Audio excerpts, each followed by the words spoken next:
আজকের লেকচারে আমরা শুরু করব ফ্লোটিং পয়েন্ট রিপ্রেজেন্টেশন, যেটা তোমরা ভিডিওর টাইটেল দেখেই তোমরা বুঝতে পারছো। বাট আগে এটা শুরু করার আগে একটা কথা প্রথমে তোমাদের বলবো যে ফ্লোটিং পয়েন্ট রিপ্রেজেন্টেশনটা গল্পটা এলো কোথা থেকে। এর যে প্রথম যে এর ধাপ তোমরা বলতে পারো, যাকে বলা হয় ডেটা রিপ্রেজেন্টেশন। এই যে ডেটা রিপ্রেজেন্টেশন কথাটার মানে কি প্রথমে আগে আমরা বুঝবো, তারপর আমরা ফ্লোটিং পয়েন্টের দিকে যাব। আইডিয়াটা বেস থেকে আমরা ক্লিয়ার করব, তাহলে তোমাদের গল্পটা পুরো একদম ইন ডেপথ ক্লিয়ার হবে। দেখো, আমরা যখন কম্পিউটার মেমোরিতে কোনো কিছু স্টোর করতে যাই, সেটা যখন আমরা মেমোরিতে, সেটা হার্ড ডিস্ক হতে পারে বা র্যাম হতে পারে, মেনলি আমরা স্টোরিং করি আমাদের হার্ড ডিস্কে, বাট প্রসেসিং করার সময় ওগুলোকে র্যামে নিয়ে আসা হয়। তো গল্পটা হচ্ছে তখন যে ডেটাগুলো যে আমরা হার্ড ডিস্কে স্টোর করছি, সেটা কি ফরম্যাটে স্টোর হচ্ছে বা কিভাবে স্টোর হচ্ছে, এই কথাগুলো যখন আমি বলবো, তখন কিন্তু আমরা এটাকে ইংলিশ ভাষায় বলা হয় ডেটা রিপ্রেজেন্টেশন বলা হয়। সিম্পল, যে ডেটাটাকে কিভাবে তুমি রিপ্রেজেন্ট করছো কোথায় মেমোরিতে রাখার জন্য। ক্লিয়ার হয়ে গেল? ডেটা রিপ্রেজেন্টেশন কিন্তু দু ধরনের হতে পারে। এক হতে পারে ফিক্সড পয়েন্ট নাম্বার, আরেকটা হতে পারে ফ্লোটিং পয়েন্ট নাম্বার। মোটামুটি তোমরা বেসিক সি এর প্রোগ্রামিং করেছো, দেখেছো মেনলি যে নাম্বারস গুলো আমরা মেনলি প্রোগ্রাম ডিলস করে। তো সেটা নর্মালি দু ধরনের হতে পারে। এক হচ্ছে ফিক্সড, যেরকম এক্সাম্পলে যদি রাখি, ধরে নাও আমি এখানে 7, বা আমরা পজিটিভ নেগেটিভ দু রকমই হতে পারে, +2 হতে পারে, -23, এইগুলোকে বলা হয় ফিক্সড পয়েন্ট নাম্বার, যার মধ্যে কোনো পয়েন্ট পোর্শন নেই। আর ফ্লোটিং পয়েন্ট মানে মোটামুটি জানো, যেরকম হচ্ছে 2.38, এরকম ধরনের নাম্বারগুলো, সেটা ফ্লোট বলো, ডাবল, আমরা ডেটা টাইপ দেখেছি যেখানে পয়েন্টের পরে পোর্শনগুলো অনেকটা বেশি স্টোর করার মতন, এরকম আমরা পায়ের ভ্যালু স্টোর করি। ধরে না, এরকম একটা কথার কথা বলছি, যেখানে পয়েন্টের পর বেশি স্টোর করার জন্য ডাবল ইউজ করেছি সি প্রোগ্রামিং ল্যাঙ্গুয়েজে। তো যাই হোক, এখান থেকে একটা আইডিয়া পেয়ে গেলাম যে দু ধরনের কিন্তু নাম্বার হতে পারে। একটা হচ্ছে ফিক্সড পয়েন্ট নাম্বার, একটা হচ্ছে ফ্লোটিং পয়েন্ট নাম্বার।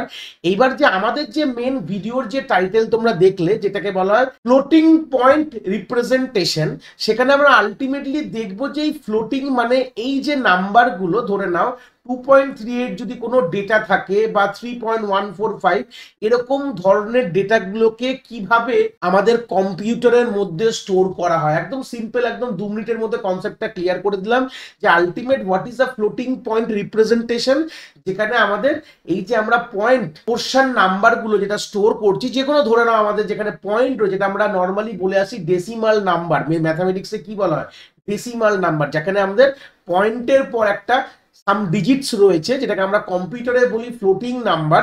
ঠিক আছে? তো সেইগুলোকে কিভাবে মেমোরিতে স্টোর করে সেটা কিন্তু দেখবো, কেন পয়েন্ট তো স্টোর করা যাবে না। আর আমরা এইটুকু জিনিস জানি এখান থেকে, আশা করি যারা এখনো জানো না, আমাদের নাম্বার সিস্টেম বা আমাদের ডিজিটাল ইলেকট্রনিক্স এর প্লেলিস্টে এই জিনিসটা চলে এসছে যে যে কোনো আমাদের যে নাম্বার, যেটাকে ডেসিমাল নাম্বার বলা হয়, ডেসিমাল কথাটার মানে হচ্ছে এইগুলোকে বলা হয় ডেসিমাল, যেগুলো আমরা বুঝি 7 +2 -23, এগুলো ডেসিমাল আমরা ম্যাথামেটিক্স টার্মসে বলছি। But this is also a base 10 number, যেসবের নাম্বার সিস্টেমের বেস 10 সেগুলোকে ডেসিমাল নাম্বার বলা হয়। তো আলটিমেটলি কম্পিউটারে যখনই আমরা মেমোরিতে কোনো কিছু স্টোর করতে যাই, তখন কিন্তু কম্পিউটার ডেসিমাল ফরম্যাট বা ডেসিমাল নাম্বার সিস্টেমে স্টোর করে না, বাইনারিতে স্টোর করে।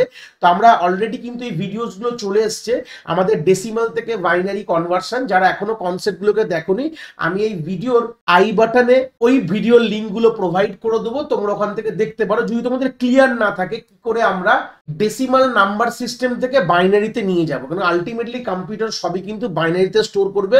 আমি এখানে শেখাবো না কিভাবে আমরা ডেসিমাল থেকে বাইনারিতে নিয়ে যাচ্ছি, আমি তার জন্য লিঙ্কটা প্রোভাইড করে দিয়েছি, তোমরা দেখতে পাচ্ছ হয়তো আই বাটনে।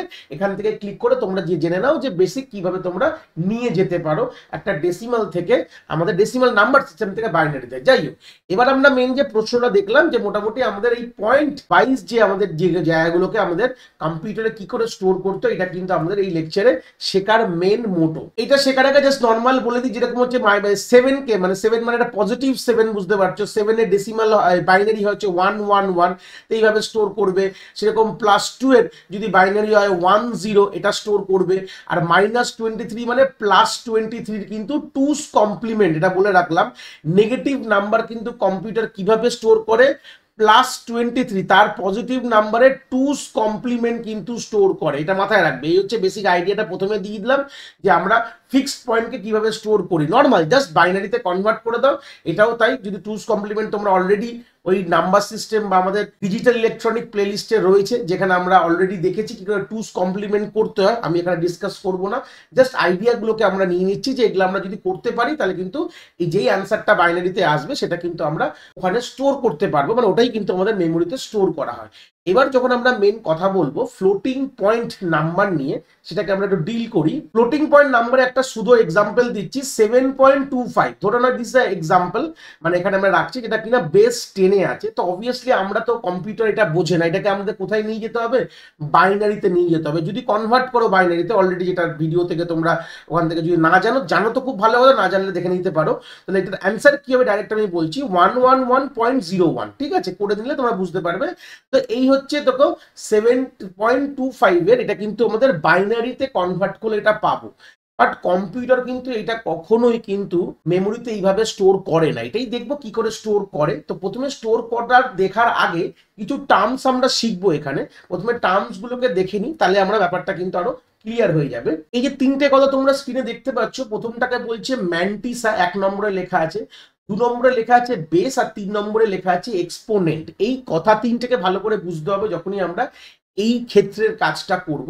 তো সেই সূত্রে একটু দেখে নি কি কাকে কি বলে, ম্যান্টিসা কথাটার মানে কি, বেস কথাটার মানে কি, আর আমাদের এক্সপোনেন্ট কথাটার মানে কি। জাস্ট আমরা একটা এক্সাম্পল রাখলে পুরো জিনিসটা ক্লিয়ার হয়ে যাবে। ধরে নাও তোমাদের একটা এক্সাম্পল আমি নর্মাল ডেসিমাল বলছি, ডেসিমাল নাম্বার সিস্টেমের রিসেপ্টে দেখো 3 × 10⁶ আমার এখানে দিয়েছে। তার মানে এই নাম্বারটা ইকুইভ্যালেন্ট কি আছে, 3 এর পর 6টা শূন্য যদি ভুল না বলি, তাহলে এই যে নাম্বারটা লিখলাম এটাকে আমরা এইভাবেও রিপ্রেজেন্ট করতে পারতাম। তো নর্মাল কথায় বলতে 3 × 10⁶, 10 কিন্তু 16 মনে করবে না। তাহলে এখান থেকে যদি আমি নর্মাল কথাটা বলি, তাহলে এই যে নাম্বারটা যদি দেখাই, তাহলে এখানে 3টা হচ্ছে কিন্তু আমাদের ম্যান্টিসা, MAN লিখে দিলাম, বুঝতে পারবে। 10টা হচ্ছে আমাদের এখানে বেস, আর 6টা হচ্ছে আমাদের কিন্তু এক্সপোনেন্ট। ঠিক আছে, ক্লিয়ার হলো? এই হচ্ছে বেসিক আইডিয়া। আরেকটা এক্সাম্পল দেখালে ক্লিয়ার হবে। ধরে নাও এখানে আমি একটা এক্সাম্পল দেখাচ্ছি 6132.784, ধরে নাও এটা নাম্বার তোমাকে দিয়েছে। তো এখান থেকে আমি যদি করতে যাই, তাহলে ধরে নাও এখানে পয়েন্ট আমি পুরো নর্মালে নিয়ে যাব। এবার পয়েন্টটাকে যদি আমি এখান থেকে 3 ঘর পিছিয়ে পেছাই, তাহলে কি হতে পারে, আমরা নর্মাল বেসিক এগুলো ছোটবেলায় ক্লাস 3, 4, 5-এ পড়েছি, যে পেছিয়ে যদি পয়েন্ট পেছাই তাহলে আমাদের 6132.784 হয়ে গেল, ইন্টু 10⁻³ পেছালে আমাদের কি হয়, নেগেটিভে হয়, আর এগালে আমাদের পজিটিভে হয়। এটা আমরা জানি। যদি আমরা পয়েন্টটা যদি আগের দিকে করে দিতাম, মানে আমাদের নিয়ে যদি এখান থেকে এই দিকে চলে যেত, তাহলে কিন্তু আমাদের 10-এর পেছনে আমাদের +4 হতো। হ্যাঁ, আর যদি পিছাই তাহলে কিন্তু আমাদের বেসিক -3 হয়েছে। এটা বেসিক আমরা ডেসিমালে পড়াশোনা করে নিয়েছি, আমাদের চ্যাপ্টারটা থাকে, তোমরা যেই বোর্ড থেকেই বিলং করো না কেন, এটা ছোটবেলা আমরা করেছি। তো এই ক্ষেত্রে আমাদের দেখো এই যে পুরো যে দেখতে পাচ্ছ, এটা কিন্তু আমাদের ম্যান্টিসা হয়ে গেল। ঠিক আছে, এই 10টা হয়ে যাবে হচ্ছে আমাদের বেস, আর 3টা হয়ে যাবে হচ্ছে আমাদের এক্সপোনেন্ট। এই হচ্ছে বেসিক কথা। এটা কিন্তু আমরা নর্মাল ডেসিমাল নাম্বার সিস্টেমের গল্পে বুঝলাম। কিন্তু এবার ভাবো, আমি যদি এই জিনিসটা আলটিমেটলি, তো এটা তো কম্পিউটার স্টোর করবে না। কম্পিউটার কি স্টোর করবে, বাইনারি গল্প স্টোর করবে। আমি যদি এরকম লিখি 11101, এটা যদি লিখি, তাহলে এখান থেকে গল্পটা কি হবে, দেখো যেই পয়েন্টটা আছে, নয় তোমাকে একটা দিকে স্টোর সরিয়ে নিতে হবে গল্পটায়। আমি যদি এটাকে নর্মালি বোঝাই, তাহলে দেখলে ক্লিয়ার হবে। দেখো এই বাইনারির জন্য কি হয়, ধরো পয়েন্টটা আমি 2 ঘর পেছনে সরালাম, তাহলে কি হবে বলেছি, সরালে কি হয়, যত ঘর সরাবো সেটা কিন্তু আমার নেগেটিভে চলে আসবে। ধরো 11101 ইন্টু, এবার বেসটা কি হবে, দেখো আমাদের এখানে অলওয়েজ যে 10টা কেন আমি লিখছি 10, আমাদের ডেসিমাল নাম্বার সিস্টেমের বেস বলে, এই জন্য এখানে 2 হবে, কেন কি এটা বাইনারি নাম্বার সিস্টেমের বেস বলে। আর 2 ঘর পিছিয়েছে বলে এখানে কি হবে, পেছালে সবসময় আমরা জানি -2 হয়ে যাবে। তাহলে এইটা হচ্ছে গল্প। এখান থেকে তোমরা আরামসে লিখতে পারো যে এটা হচ্ছে আমাদের ম্যান্টিসা হয়ে গেল, এটা হচ্ছে আমাদের বেস হয়ে গেল, আর এটা হচ্ছে আমাদের এক্সপোনেন্ট। এইটুকু জিনিস যদি ক্লিয়ার থাকে, একটা নাম্বার দেখে যে পয়েন্ট পেছালে গেলে কোনটাকে ম্যান্টিসা বলে, কোনটাকে বেস বলে, আর কোনটাকে এক্সপোনেন্ট বলে, তাহলে আমরা গুডটুকু এখান থেকে কনসেপ্টে ঢুকতে পারবো। এবার যখন আমরা ফ্লোটিং পয়েন্টটাকে রিপ্রেজেন্ট করব, কিভাবে করব, মেমোরিতে কিভাবে স্টোর করা হয়, তার জন্য একটা IEEE 754, এটা একটা অলরেডি একটা পেপার পাবলিশ করে দিয়েছে, মানে এটা বলতে পারো স্ট্যান্ডার্ড ফরম্যাট আছে, সেই ফরম্যাটটা মেনটেন করেই কাজটা করা হয়। সেই ফরম্যাটের ব্যাপারে একটু ডিসকাস করবো, চিন্তার বিষয় নেই। ঠিক আছে, দুটো ফরম্যাট দিয়েছে এদের এই পেপারে, যখন পেপারটা পাবলিশ করা হয়েছে রিসার্চ করে, এরা এই গল্পটা অলরেডি দিয়ে দিয়েছে। IEEE 754 ফ্লোটিং পয়েন্ট রিপ্রেজেন্টেশনের ফরম্যাটটা কি বলছে আগে দেখো তোমরা। অলরেডি দুটো ফরম্যাট বলেছে, প্রথমেই বললাম। তো প্রথম ফরম্যাটটাকে বলা হয় সিঙ্গেল প্রিসিশন ফরম্যাট। এই সিঙ্গেল প্রিসিশন ফরম্যাটটা কিন্তু 32 বিটকে, 32 বিটে এই জিনিসটাকে রিপ্রেজেন্ট করে। ঠিক আছে, ব্যাপারটা কি হয় প্রথমে বুঝিয়ে দিচ্ছি। পুরোটা এখানে একটা ছক কেটে বোঝালে তোমাদের একদম ক্লিয়ার হবে। ধরে নাও এটা 32 বিট এরকম ভাবে রয়েছে। এখানে তিনটে ভাগে আমরা ভাগ করি। এই প্রথমটাকে বলা হয় সাইন জায়গা, মানে প্রথম বিটটাকে একটা বিটে রিপ্রেজেন্ট করা সাইন বিট। তারপরে একটা বিট আমি বলে দেবো কোন বিটটাকে, এটাকে বলা হয় এক্সপোনেন্ট বলা হয়। আর তারপরে এই যে পোর্শনটাকে বলা হয় ম্যান্টিসা পোর্শন। আমরা অলরেডি জানি এক্সপোনেন্ট কি, ম্যান্টিসা কি, এগুলো কিন্তু মোটামুটি দেখে নিয়েছি। তো সেই সূত্রে দেখো আমরা রাইট থেকে যদি করি, 0 থেকে আমাদের 22 নম্বর বিট অবধি, 0 থেকে 22, মানে এখানে ইকুইভ্যালেন্ট কতগুলো হচ্ছে, 23 খানা বিট। 0 থেকে 22 মানে এই লেন্থ হচ্ছে 23 বিট দিয়ে আমি কিন্তু বিটস দিয়ে কিন্তু ম্যান্টিসাকে রিপ্রেজেন্ট করি। হয়ে গেল। এবার দেখো 23 নম্বর বিট থেকে আমাদের 30 নম্বর বিট অবধি, মানে এখানে 8 খানা বিট, এই 8টা বিট দিয়ে হ্যাঁ আমরা এক্সপোনেন্টকে ডিনোট করি। আর একটা বিট মানে 31, দেখো 0 থেকে 31 মানে 32 বিট হয়ে গেল। তো সেই সূত্রে গেলে 31 এক নম্বর বিট, যেটা একটা বিট 31 যে বিটটা রয়েছে সেটা দিয়ে কিন্তু আমরা সাইন বিটকে কিন্তু রিপ্রেজেন্ট করি। এটাই কিন্তু বেসিক আইডিয়া, এটাই 32 বিট বা সিঙ্গেল প্রিসিশন ফরম্যাট কিন্তু বলে গেছে। এই ফরম্যাটে কিন্তু অ্যাকচুয়ালি নাম্বারটাকে কনভার্ট করে আমাদের মেমোরিতে স্টোর করা হয়, যেখানে 23 বিটের ম্যান্টিসা হয়, 8 বিটে এক্সপোনেন্ট হয়, আর 1 বিট সাইনের জন্য। কারণ নাম্বার নেগেটিভ হতে পারে, পজিটিভও হতে পারে, নর্মাল কথাটা জানো, যে কোনো জায়গায় যে কোনো নাম্বার নেগেটিভও হয়, পজিটিভও হয়। তো নেগেটিভ মানে আমাদের ফ্লোটিং পয়েন্টও, যেরকম আমি এক্সাম্পল যদি দিই -7.25, তো this is a decimal number, obviously decimal number system থেকে বিলং করে। এর যখন বাইনারি কেউ তখন বুঝতেই পারবে, তাহলে অবভিয়াসলি এই ধরনের নাম্বারকেও তো রিপ্রেজেন্ট করতে হবে বা স্টোর করতে হবে। তো তখন আমাদের এটা সাইন বিটটা ডিনোট করে যে এটা নেগেটিভ কি পজিটিভ।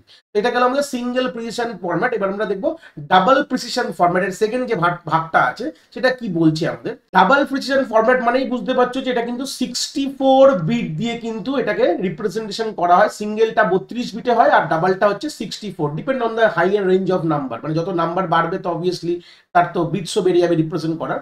তো ডাবল প্রিসিশন কিন্তু আমাদের 64 বিট দিয়ে রিপ্রেজেন্ট হয়। একই ছকটা থাকবে, ছকে কোনো চেঞ্জ নেই। আমাদের প্রথম ভাগটা দ্বিতীয় ভাগ এইভাবেই থাকবে। প্রথমে আমাদের সাইন থাকবে, দ্বিতীয়ত আমাদের এক্সপোনেন্ট থাকবে, একই জিনিস, কোনো চেঞ্জেস ব্যাপার নেই। আর লাস্টে আমাদের ম্যান্টিসা থাকবে, কিন্তু এখানে বিটগুলো চেঞ্জ হয়ে যাবে কোনোভাবে। তো ম্যান্টিসা হবে 0 থেকে আমাদের 51, তার মানে হচ্ছে 52 বিট দিয়ে আমরা ম্যান্টিসাকে রিপ্রেজেন্ট করব। হয়ে গেল, গল্প শেষ হয়ে যাচ্ছে। আর এক্সপোনেন্ট কথায় কি আসছে, তাহলে আমাদের 52 থেকে শুরু হচ্ছে, আমাদের 62 অবধি যাবে। তাহলে এই দেখতে পাচ্ছ এখানে আমাদের 11 খানা বিট দিয়ে আমরা এক্সপোনেন্টকে আমরা স্টোর করব। 11 খানা বিটে আমাদের এক্সপোনেন্ট স্টোর হবে। আর অবভিয়াসলি জানো 63 এই বিটটা আমাদের সাইন, একটাই বিট আমরা সাইন রিপ্রেজেন্ট করি। যারা এই সাইনের একটা বিট, আমরা কিন্তু সাইন ম্যাগনিটিউড রিপ্রেজেন্টেশন একটা ভিডিও আছে, আমি আই বাটনে লিঙ্ক দিয়ে দেবো। এটা আমাদের নাম্বার সিস্টেম আর ডিজিটাল ইলেকট্রো দুটো প্লেলিস্টেই অ্যাভেলেবেল, তোমরা সেখান থেকেও গিয়ে বেসিক আইডিয়াস গুলো তোমরা ক্লিয়ার করতে পারো। তো সাইন কেন আমরা এক বিটে একটা আমাদের এমএসবি কে আমরা সাইন ডিনোট করি, যে কোনো জায়গার যে কোনো নাম্বারটাকে এমএসবি বলা হয়, মোস্ট সিগনিফিকেন্ট বিটকে আমরা সাইন বিট ধরেই চলি। তো এখানেও কিন্তু ওরা এটাকে সাইন বিটই রেখেছে, যে লেফট মোস্ট স্টার্টিং বিটটাকে আমাদের সাইন বিট ধরেই রিপ্রেজেন্ট করা হয়েছে। এই হচ্ছে বেসিক আইডিয়াটা আমরা এখান থেকে নিয়ে নিলাম। তো এটা হচ্ছে ডাবল প্রিসিশন ফরম্যাটে তোমরা এইভাবে রিপ্রেজেন্ট করতে পারো। এই দুটো ফরম্যাট কিন্তু আমাদের IEEE কিন্তু অলরেডি দিয়ে গেছে। এই দুটো ফরম্যাটকে মেনটেন করেই আমাদের ডেটাকে আমাদের রিপ্রেজেন্ট করতে হবে। এবার কিভাবে করবো একটা এক্সাম্পল দেখলেই জিনিসটা হুবাহু তোমাদের ক্লিয়ার হয়ে যাবে, কোনো অসুবিধা নেই। জাস্ট মাথায় রাখবে, যখন তোমরা সিঙ্গেল যদি প্রশ্নই বলে দেয়, তোমাদের আলটিমেটলি প্রশ্ন দেবে, পরীক্ষায় করতে হবে। তো সিঙ্গেল হলে কিরকম কি ব্যাপার রয়েছে, ম্যান্টিসা কত বিটে রিপ্রেজেন্ট করবে, এক্সপোনেন্ট কত বিট, এটা মাথায় তোমাদের মুখস্থ করে রাখতে হবে। সেরকম ডাবল প্রিসিশন ফরম্যাটেও তোমাদের ম্যান্টিসা কত বিটের হয়, এক্সপোনেন্ট কত বিটের হয়, সাইন সবসময় 1 বিটের হবে, এটা মাথায় রাখবে। এর থেকে কিছু আর অন্য কিছু বলার ব্যাপার নেই। দেখো একটা প্রশ্ন করবো, তাহলে পুরো ক্লিয়ার হয়ে যাবে। প্রশ্ন তোমাদের এইভাবে দিতে পারে বা তোমাদের ডাইরেক্ট বাইনারিতেও দিয়ে দিতে পারে, তোমাদের করতে হয়, ঠিক আছে। তো আমি একটু প্রশ্নটা কমপ্লেক্স করেই বোঝাই। তো ধরে নাও তোমাদের বাইনারিতে না ডেসিমাল একটা নাম্বার দিয়েছে, তোমাদের বলা হচ্ছে রিপ্রেজেন্ট এই যে নাম্বারটা দেখতে পাচ্ছ ইন সিঙ্গেল প্রিসিশন ফরম্যাট। দেখো প্রশ্নের পরীক্ষায় কিন্তু যে কোনো একটা ফরম্যাট দেবে, বাট যেহেতু আমি এখানে দুটোই তোমাদের করে বুঝিয়ে দিচ্ছি বলে তোমাদের কোনো অসুবিধা যাতে না হয়, তাহলে আমি দুটোকেই রেখেছি। বাট পরীক্ষায় তোমাদের যে কোনো একটা ফরম্যাটে তোমাদের রিপ্রেজেন্ট করতে বলবে, ঠিক আছে। তো চলে আসি প্রথম কি করবো, স্টেপস গুলো ভালো করে দেখে নাও। প্রথমেই যে ফার্স্ট স্টেপ, আমি 1 2 করে লিখবো তোমাদের ক্লিয়ার করার জন্য। প্রথমে ফার্স্ট স্টেপেই হবে আমাদের ডেসিমাল থেকে আমাদের বাইনারিতে কনভার্ট করে নাও। তাহলে ফার্স্ট স্টেপ কি হচ্ছে, convert the decimal number two binary number. First step এটা, তার মানে আলটিমেটলি কি আছে 1259.125, ঠিক আছে। তো এটা আমাদের কিন্তু একটা বেস 10 মানে ডেসিমাল নাম্বার, এর ইকুইভ্যালেন্ট বাইনারি আমি তোমাদের কনভার্ট করে দেখাচ্ছি না, অলরেডি তোমরা বাড়িতে ট্রাই করতে পারো, আমি বেসিক তো কিভাবে করতে হবে তার ভিডিও লিঙ্ক প্রোভাইড করেই দিয়েছি। জাস্ট অ্যান্সার হবে 100,111,01011 পয়েন্ট তোমাদের 001 বেস 2, এটা কিন্তু তোমাদের কনভার্ট করলে তোমরা এটাই পাবে। অনেক সময় প্রশ্ন তোমাদের এইটাই দিয়ে দিতে পারে, চিন্তার ব্যাপার নেই অনেক সময়, বা ডিপেন্ড করবে তোমরা কোন কলেজ কোন ইউনিভার্সিটি থেকে বিলং করছো, এইটাই তোমাদের দিয়ে দিতে পারে, এটা নাও দিতে পারে, অসুবিধা নেই যে ডেসিমাল থেকে বাইনারি করতে হবে এরকম কোনো ম্যান্ডেটরি অ্যাপ্রোচ না। বাট যদি তোমাদের ডেসিমালে দেয় তাহলে ফার্স্ট স্টেপ তোমাদের বাইনারিতে করতে হবে। যদি তোমাদের কলেজ বা ইউনিভার্সিটি ভালো হয় তখন তোমাদের ডেসিমালেই মানে একবারে বাইনারিতেই তোমাকে দিয়ে দেবে, তাহলে তো অত ঝামেলার বিষয় নেই, তোমরা নিয়ে ডাইরেক্ট কাজ করা শুরু করে দেবে। কি বললাম বুঝতে পেরেছো? এবার সেকেন্ড স্টেপ কি হবে ভালো করে দেখে নাও। সেকেন্ড স্টেপটা খুব ইম্পর্টেন্ট, যেখানে আমাদের নর্মালাইজ করতে হবে নাম্বারটাকে। এই যে নাম্বারটা পেলাম আমরা, যেটা আমাদের বাইনারি নাম্বার, এটাকে আমাদের নর্মালাইজ করতে হবে। নর্মালাইজও দু প্রকারের হতে পারে, একটা সিঙ্গেল প্রিসিশন ফরম্যাটে যদি বলে তার নর্মালাইজেশন ক্ষেত্রে একটু আলাদা হবে, আর ডবল প্রিসিশন ফরম্যাট বললে তার নর্মালাইজেশনের ইকুয়েশনটা একটু আলাদা হবে। এটা আমি লিখে দিচ্ছি স্ক্রিনে, একটু মুখস্থ রাখতে হবে এই জিনিসটা তোমাদের। সিঙ্গেল প্রিসিশন যদি ফরম্যাট বলে তোমাদের নর্মালাইজড এর ইকুয়েশনটা হচ্ছে এইটা 1.n, এটা 1 মানে 1 এর পর পয়েন্ট আছে, তারপরে n into e 2 to the পাওয়ার e মাইনাস 127। কি বললাম বুঝতে পেরেছো? আর যদি ডবল প্রিসিশন ফরম্যাট প্রশ্নে বলে তাহলে 1.n, ডট n বলবে না, পয়েন্ট n বলবে, ইনটু 2 টু দি পাওয়ার e মাইনাস 1023। এই হচ্ছে বেসিক আইডিয়া। এবার এটা কি জিনিস দেখে আপনি একটু ঘাবড়ে যাচ্ছ যে স্যার এই জিনিসটা কি ব্যাপারটা, আমি ব্যাপারটা বোঝাবো, চিন্তার বিষয় নেই। যখনই আমি সিঙ্গেল প্রিসিশন ফরম্যাটে যখন করব আর ডবল প্রিসিশনের ফরম্যাট করবো, দুটো তোমাদের এই জিনিসটা ছাড়া তোমরা কিন্তু আলটিমেট রিপ্রেজেন্টই করতে পারবে না। আমরা তো সিঙ্গেল প্রিসিশনে নর্মালাইজ না করলে তোমরা কিন্তু রিপ্রেজেন্ট করতেই পারবে না। এই ইকুয়েশনের মানেটা আমি বোঝাবো, চিন্তার বিষয় নেই, ঠিক আছে? কি বললাম ক্লিয়ার হয়েছে? আমরা রিপ্রেজেন্টেশনের মানেটা বোঝাবো, এই ইকুয়েশনটার মানেটা কি, ঠিক আছে? তো চলো প্রথমে আগে এই যে নাম্বারটা দেখতে পাচ্ছ, আমি এটাকে হাইলাইট করলাম ফের আরেকবার। এই যে 10, এই বাইনারিটাকে আমরা রিপ্রেজেন্ট করবো প্রথমে সিঙ্গেল প্রিসিশনে, তারপরে করবো ডবল প্রিসিশনে। তো সিঙ্গেল প্রিসিশন করার সময় আমাদের এই ফর্মুলাটা ক্লিয়ার হয়ে যাবে, আর ডবলের সময় আমাদের এই ফর্মুলাটা ক্লিয়ার হয়ে যাবে, ব্যাস কোনো ব্যাপার না। তো সিঙ্গেল প্রিসিশনের ফরম্যাটে রিপ্রেজেন্ট করতে গেলে অলরেডি এই নাম্বারটা আমাদের দিয়ে পেয়েছিলাম আমরা ডেসিমাল থেকে বাইনারিতে কনভার্ট করার পর, আর এই হচ্ছে আমাদের নর্মালাইজড ইকুয়েশন বলতে পারো, এটাকে আমাদের রাখতে হবে, এটার মানেটাই বুঝবো। এবার দেখলে ক্লিয়ার হয়ে যাবে এটার মানেটা কি। দেখো এখানে ভালো করে দেখো 1.n বলেছে, এই কথাটার মানে কি? যখন তোমাদের কোনো নাম্বার দিয়ে দেবে, নাম্বার এই আমি এই এক্সাম্পলটা বলি তারপর আমি অন্য কথাই বলবো। তো দেখো তোমাদের দেখতে হবে তোমাদের পয়েন্টটা কোথায় আছে। দেখো পয়েন্টটা আমার এখানে আছে, ভালো কথা, পয়েন্টটা কারো গোল গোল করে বড় করছি। তোমাদের এই পয়েন্টটা নিয়ে যেতে হবে প্রথম ওয়ানের পরে। তাহলে কি বুঝলাম? এই পয়েন্টটা নিয়ে যেতে হবে প্রথম ওয়ানের পরে। তাহলে আমি যদি এরকম লিখি তাহলে 1 পয়েন্ট, তারপর যা লেখা আছে হুবহু কপি করে দাও, 0 0 4, তারপরে 3টে 1 আছে, 0 1 আছে, 0 1 1, তারপরে 0 0 1 হয়ে গেল। তাহলে এই যে করলাম, এবার ভালো করে ভাবো পয়েন্টটা আমরা কি করেছি, আমরা পয়েন্টটা কিন্তু এগিয়ে নিয়ে গেছি, মানে আমাদের সামনের দিকে টুয়ার্ড লেফটের দিকে, রাইট থেকে লেফটে আমি এগিয়ে নিয়ে গেছি। যদি আমি এগিয়ে নিয়ে যাই তাহলে কত ঘর এগালাম দেখো, ভালো করে দেখো, গোনো, এখানে 1টা 2টো 3টে 4টে 5টা 6টা 7টা 8টা 9টা 10টা ঘর এগিয়েছি। তাই জন্য আমি এখানে লিখবো ইনটু 2 টু দি পাওয়ার 10, আমাদের পাওয়ারে লিখবো 10 মানে 10টা ঘর এগিয়ে নিয়ে গেছি। সামনের দিকে এগালে কি বলেছিলাম পজিটিভে হয়, পেছন দিকে যদি এগাতাম তাহলে কিন্তু নেগেটিভ হতো। কি বললাম বুঝতে পেরেছো? এই যে দেখতে পাচ্ছ এই জিনিসটা, এটা one kind of a normalised বললাম। দেখো এখানে ফরম্যাটটা দেখো এখান থেকে ম্যাচ খাচ্ছে। 1.n মানে প্রথমে 1 থাকবে, তারপর এই ডট এটাকে বলা হয় n বলা হয়, তারপর 2 টু দি পাওয়ার 10, দেখো 2 টু দি পাওয়ার আমাদের e মাইনাস 1, দেখো ইকুয়াল, কিছুটা আমাদের ইকুয়াল হয়ে গেছে, মানে ওই ফরম্যাটে চলে এসছে আমাদের ব্যাপারটা। ধরো একটা প্রশ্ন আমি দিই, ধরে নাও এরকম যদি থাকে তাহলে কি হতে পারে, 0.00 বা 01, ধরে নাও আমি হাইপোথেটিক্যাল 00 করছি, 000110, ধরো এই নাম্বারটা তোমাদের দিয়েছে হয়তো।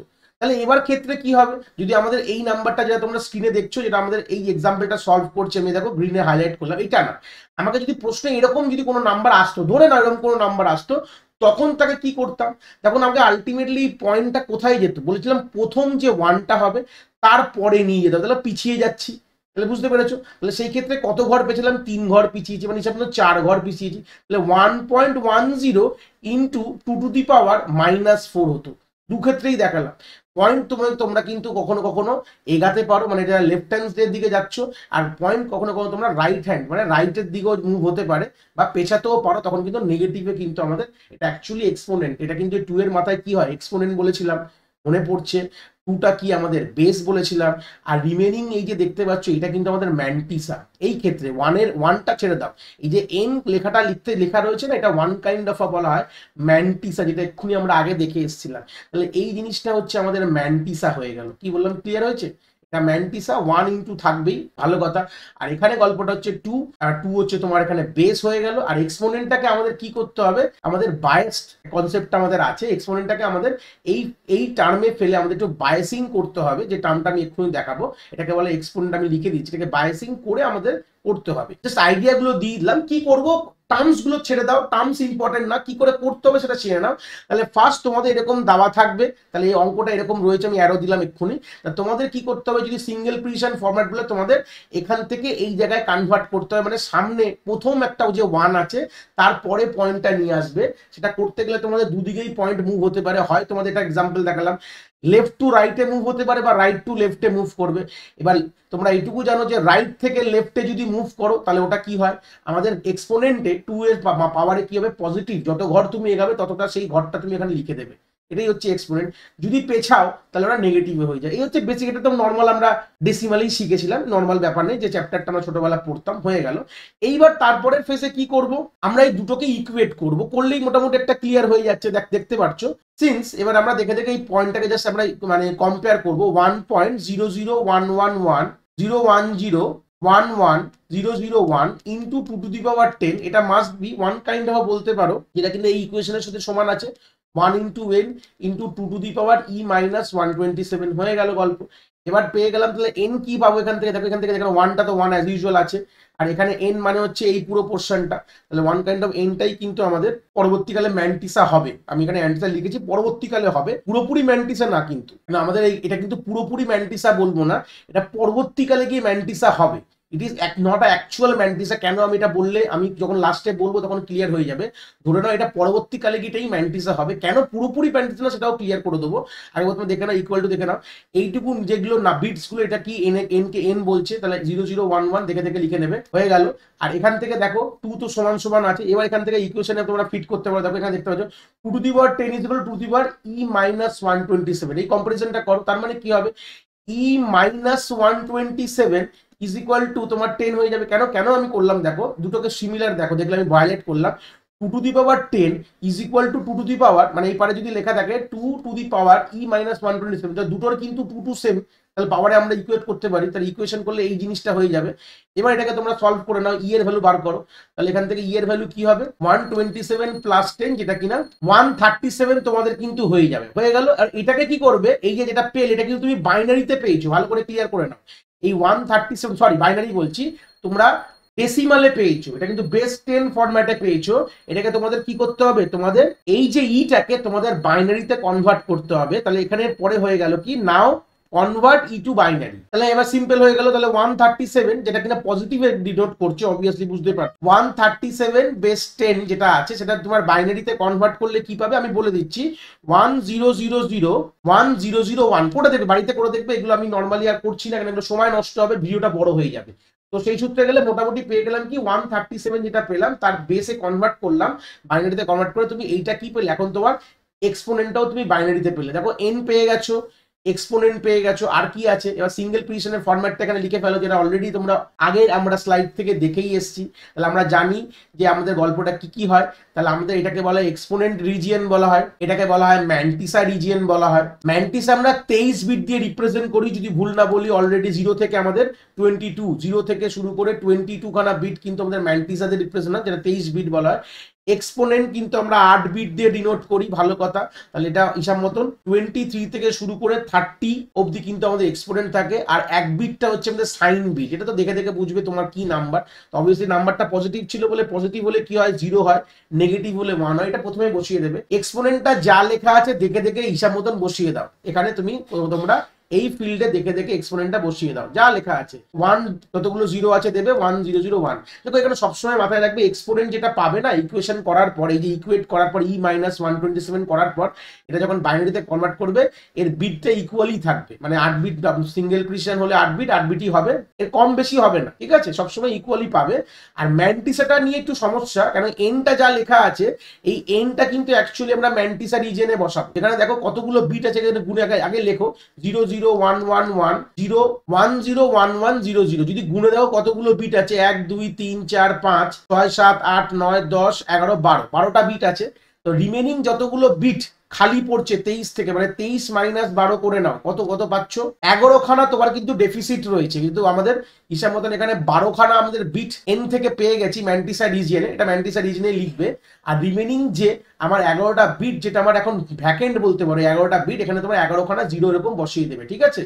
আমি আর বসালাম না জায়গাটায়, 11 খানা জিরো না বসাতে পারলে দুটো জিরো বসিয়ে ডট ডট করে দিয়ে দুটো জিরো লাস্টে দিয়ে দেবে, তার মানে হিসাব মতন বোঝাচ্ছে যে পরে সব জিরো আছে। মানে এইভাবে কিন্তু কম্পিউটার কিন্তু যে কোনো একটি নাম্বারকে আমাদের সিঙ্গেল প্রিসিশন ফরম্যাটে আমাদের ফ্লোটিং পয়েন্টটাকে আমরা এইভাবে কম্পিউটারে রিপ্রেজেন্ট করি, মানে এটা বক্স থাকে না। এবার ভেবে নাও অ্যাকচুয়াল অ্যান্সারটা কিরকম ধরনের থাকবে, এখানে ধরে নাও 0, তারপরে 1 দুটো 0, মানে তিনটে 0 1 দুটো 0 1, তারপর এখানে আবার যে ম্যান্টিসা লিখতে থাকবে 0 0 1 1 1 0 1 0 1 1 0 0, তারপরে যা আমার 0 0 গুলো থাকবে বললাম 11টা এরকম থাকবে। মানে এই টোটাল নাম্বারটা কিন্তু আমাদের র্যামে বা আমাদের মানে হার্ড ডিস্কে স্টোর করা হবে ইকুইভ্যালেন্ট টু 1259.125। তাহলে এটা ছিল আমাদের অ্যাকচুয়াল নাম্বারটা, তার এগেনস্টে এই নাম্বারটা কিন্তু আমাদের মেমোরিতে স্টোর করা হবে। তাহলে এইভাবেই কিন্তু আমরা রিপ্রেজেন্ট করি কি বলে, আমাদের ফ্লোটিং পয়েন্টকে এইভাবেই আমরা কনভার্ট করে কিন্তু স্টোর করি আমাদের কোথায়, মেমোরিতে।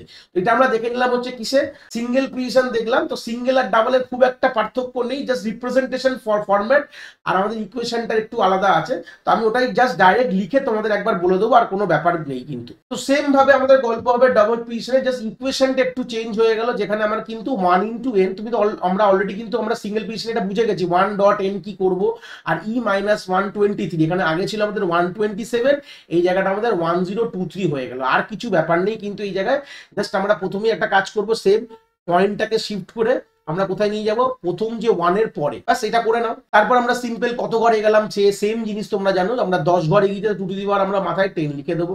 এবার ইকুয়েশন থেকে তো আমরা ইকুয়েট যদি করে যাই বুঝে গেছি, এন এর ভ্যালু আমরা এই হিসাব মতন এইটা হবে, আর আমাদের ই এরটাকে আমরা বার করতে হবে। তাহলে আমরা লিখে দাও নিচের ইকুয়েশন। আমি আর পুরোটা জিনিসটা লিখলাম না, তোমরা যেটা আগে যেটা আমরা সিঙ্গেল প্রিসিশনে যেভাবে লিখেছি তোমরা সেভাবে লিখতে পারো, যে ইকুয়েশনে সিন্স বলে দাও, যাই হোক আমি লিখে দিলাম এটা। তোমরা এই কথাটা লিখবে, সেখান থেকে তোমরা এন এর ভ্যালুটা এখান থেকে হিসাব মতন এটা পুরো দেখে দেখে লিখে দেবে। তোমরা দেখে দেখে এটা লিখে ফেললাম এন এর ভ্যালুটা। এবার আমরা সিম্পল আমাদের যে গল্পটা ছিল, আমাদের ইকুয়েট করতে হতো যে 2 টু দি পাওয়ার E-1 থেকে আমরা ডাইরেক্ট 2 টু দি পাওয়ার লিখবে না, জাস্ট আমরা লিখবো যে E-1023 ইজ ইকুয়াল টু 10। সেখান থেকে ই এর ভ্যালু তোমরা পেয়ে যাবে, যেখানে 10 + 1023, যেটা এখানে ইকুইভ্যালেন্ট টু হয়ে যাবে 1033। এবার সিম্পল তোমরা একদম জানো যে এটা যেটা পেয়েছো এটা বেস 10 এ পেয়েছো, এটাকে কোথায় নিয়ে যাব, আমাদের বাইনারিতে নিয়ে যেতে হবে, বেস 2। তো করে নাও, তাহলে 1033, আমি আর লিখলাম না কথাটা, শব্দটা তোমরা এরকম লিখে নেবে। তাহলে তার বাইনারি হয়ে যাবে 1 এর পর 6টা আমাদের 0 দেবো, তারপরে 1001 করে দেখবে, এটা তোমরা কি পেয়ে যাবে, বাইনারি পেয়ে গেলে। তাহলে এবার তো সিম্পল আমাদের কি করতে হবে, রিপ্রেজেন্ট করতে হবে ফরম্যাটে। আমরা তো বাদ বাকি তো জানি, আর কোনো অসুবিধা নেই, যে আমাদের এই ফরম্যাটটা তো আমাদের মুখস্থ আছে। সাইন এটা হচ্ছে আমাদের এক্সপোনেন্ট, এটা হচ্ছে ম্যান্টিসা। তাহলে আমরা এখানে জাস্ট লিখে দেবো ম্যান্টিসা। আমরা জানি ম্যান্টিসা আমাদের 52 বিট দিয়ে ডিনোট করতে হবে ডাবল প্রিসিশন ফরম্যাটে, এক্সপোনেন্ট হলো 11 বিট দিয়ে ডিনোট করতে হবে, আর সাইন তো 1 বিট, এটা জানো। তো অবভিয়াসলি নাম্বার পজিটিভ ছিল, তার মানে আমরা এখানে 0 লিখে দেবো। এবার এক্সপোনেন্টটা যা এখানে লেখা আছে এটা 11টা বিটেই আছে, গুণে নিতে পারো তোমরা, 3 3 6 3 9 2 11। তো দেখে দেখে জাস্ট কপি করে দেবে, এখানে কখনো এক্সপোনেন্ট নিয়ে কোনো অসুবিধা হয় না, এক্সপোনেন্ট তোমার যা থাকে তাই থাকবে, কিন্তু মানে হিসাবটা করলে একদম ইকুয়ালি পাবে। তো 11টাই থাকবে যে কোনো ফরম্যাটেই। যখন আমরা এক্সপোনেন্ট তৈরি করি, বায়াসিং বলে, এটা বায়াস করে তৈরি করছি, যে তোমার আলটিমেটলি বিটটা কিন্তু আমাদের ইকুয়াল থাকে। টার্মটা নিয়ে ঢুকলাম না, আমরা কাজটা নিয়ে বুঝলাম। আর উপর থেকে দেখে দেখে যে ম্যান্টিসাটা ছিল, একদম দেখে দেখে তোমরা কিন্তু এই জায়গাটা বসিয়ে দেবে। 52টা বিট তো হবে না সেটা জানো, বাট তাও যা যা লেখা আছে দেখে দেখে বসিয়ে দেবে। বসানোর পর আমি বলেছিলাম কি, যেটা রিমেনিং যতগুলো বিট, তো এখানে অনেকগুলো বিট রিমেনিং আছে, আমরা দেখে বললাম এটা নর্মালি আমাদের 12টা বিটই হয়। দেখো গুনে দেখো 1 2 3 4 5 6 7 8 9 10 11 12 13টা, ধরুন 13টা বিট এখানে রয়েছে। তো 13টা বিট বাদ দিয়ে তোমার 52 বিট থেকে যদি 13 বিট বাদ দিয়ে দাও, যা রিমেনিং থাকবে সেটাই গল্প হবে। তো যাই হোক, সেটা নিয়ে কথা বলছি না, 39 খানা বিট রিমেনিং আছে, তো সেটা আমাদের এখানে 00 ডট ডট করে বসিয়ে দেবে। আরেকটা কথা বলে দিই, আগে আমাদের সিঙ্গেল প্রিসিশন ফরম্যাটে এই জায়গাটাও কিন্তু আমাদের হিসাব মতন আমাদের কিন্তু এখানে 12টা বিট না 13টা বিট ছিল, এটা ক্লিয়ার করে দিই। 13টা যদি গুনে দেখো না 13 খানা বিট আছে, দেখো আমি ওটা গুনতে ভুল করেছিলাম বলে আবার একটু ক্লিয়ার করে দিলাম। আমি যেখানে হাইলাইট করাচ্ছি দেখো 3টে 3, এখানে 3 হয়ে গেল, এখানে 3 6, এখানে 3 9, আর এখানে 3 12। এখানে কি করে হচ্ছে, 12 কেন হচ্ছে দেখো, লাস্টে যে 1টা আছে এখানে, এই 1টা আমি আর লিখিনি, সেই কারণে 12 হয়ে যাচ্ছে। তাই আমি ভাবলাম ওখানে ভুলটা কেন, দুটো তো একই নাম্বার, তো 13ই হওয়া উচিত। তো 13 হলে এখানে কিন্তু 11 হবে না, এখানে 10। তোমরা জানি তোমরা খাতায় লিখছো হয়তো, তোমাদের মনের প্রশ্নটা ছিল স্যার এখানে আপনি ভুল করেছেন, এখানে 10টাই রিমেনিং 0 থাকবে, বসিয়ে দিতে পারো ব্যাপারটা। আমি ওখানে লিখতে কপি করতে গিয়ে এখানে আমার ভুল হয়ে গেছে, তাই জন্য আমাদের গল্পটা চেঞ্জ হয়ে গেছে। আমি দেখলাম দুটোকে এক রাখতেই হবে। তো এই হচ্ছে ব্যাপারটা ছিল, সিঙ্গেল প্রিসিশনে যেটা ভুলটা করেছিলাম ওটা ঠিক করে দিলাম, বাকি সব ঠিক আছে। মোটামুটি ছোটখাটো জিনিস তো আমরা একটু মিস আউট হয়ে যেতে পারে, যাই হোক সেখান থেকে একটা আইডিয়া পেয়ে গেলাম। তো আমরা এইভাবে কিন্তু আমাদের আলটিমেট যে অ্যান্সারটা হবে কিন্তু আমাদের এইটা, this will be hour answer, যেটা আমাদের 1259.125 এর যেটা বেস 10 ছিল, এটাকে রিপ্রেজেন্ট যদি আমরা ডাবল প্রিসিশনে করি তাহলে এই অ্যান্সারটুকুই পাবো আমরা। এই হচ্ছে বেসিক আইডিয়া। এখান থেকে আমরা দুটো জিনিসই দেখলাম, ডাবল প্রিসিশনে কি করে রিপ্রেজেন্ট করবো আর সিঙ্গেল প্রিসিশনে কিভাবে রিপ্রেজেন্ট করবো। এইটুকু জানলে কিন্তু এর থেকে মোর দ্যান যে কোনো অঙ্ক তোমরা করতে পারবে। অনেক সময় প্রশ্ন তোমাদের ডেসিমালে দেবে, থেকে বাইনারিতে করে করবে, নাহলে আবার ডেসিমালতে বাইনারি দিয়ে দিতে পারে, তোমার ডাইরেক্ট এখান থেকে করে নেবে। এই হচ্ছে বেসিক আইডিয়া, এর থেকে বড় কিছু না। যদি ভিডিও দেখে খুব ভালোভাবে কনসেপ্টটা বুঝতে পারো, ভিডিওটা লাইক করে চ্যানেলটাকে সাবস্ক্রাইব করে বন্ধু বান্ধবের সঙ্গে শেয়ার করো। আশা করি কনসেপ্টটা তোমরা এখান থেকে খুব ভালো করে বুঝতে পেরেছো।